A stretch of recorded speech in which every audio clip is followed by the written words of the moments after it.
Iran के हमलों से बौखलाया इजराइल या तो उस पर सीधे हमले कर रहा है या फिर उसके मददगारों को निशाना बना रहा है। 19 अप्रैल को खबर आई थी कि इजराइल ने ईरान पर हमला बोल दिया है। इस्फहान शहर में धमाके की आवाजें सुनाई दी थी। हालांकि इस हमले की तस्वीरें अभी तक सामने नहीं आई हैं। इससे पहले इजराइल ने ईरान से बदला लेते हुए ईरान समर्थित हमास पर गाजा में हमला किया था। वहीं लेबनान में हिजबुल्लाह पर भी हमला बोला था, जिसमें हिजबुल्लाह के 2 कमांडर मारे गए थे। अब खबर है कि इजराइल ने इराक में ईरान के सैन्य अड्डों को निशाना बनाया है। इराक की पॉपुलर मोबिलाइजेशन फोर्स ने कहा है कि 19 अप्रैल की रात काल्सो मिलिट्री बेस के कमांड पोस्ट पर धमाका हुआ। बगदाद से काल्सो मिलिट्री बेस 50 किलोमीटर दूर है।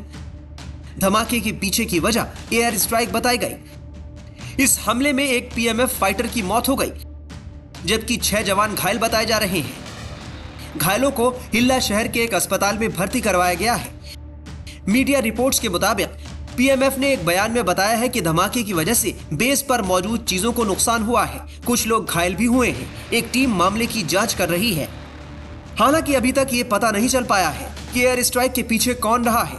अमेरिका के एक अधिकारी का कहना है कि इराक में किसी भी तरह की अमेरिकी सैनिक गतिविधि नहीं की गई है। इराक में मिलिट्री बेस पर हुए हमले में इजराइल का हाथ होने की बात कही जा रही है। ईरान इराक के काफी करीब है। ऊपर से पीएमएफ की भी ईरानी सेना संग नजदीकियां हैं, जो इस बात की ओर इशारा कर रही हैं कि कहीं इजराइल ने संदेश देने के लिए ये अटैक तो नहीं किया। बता दें कि पीएमएफ की शुरुआत 2014 में हुई थी। सैन्य लड़ाकों के अलग अलग ग्रुप के तौर पर इसकी शुरुआत हुई। ज्यादातर ग्रुप ईरान के करीब थे। बाद में इराकी सेना ने इन्हें सिक्योरिटी फोर्स के रूप में मान्यता दे दी। इराक में इस्लामिक स्टेट से लड़ने में भी महत्वपूर्ण भूमिका निभाई थी।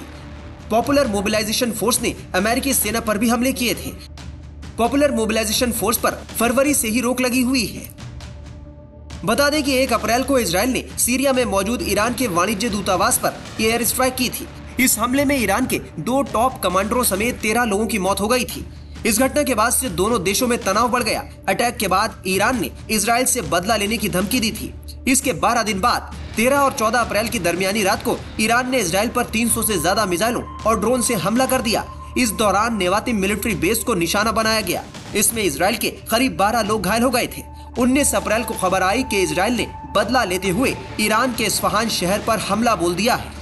हालांकि ईरान की तरफ से इस पर कोई बयान नहीं आया, न ही अब तक हमले की कोई तस्वीर सामने आई।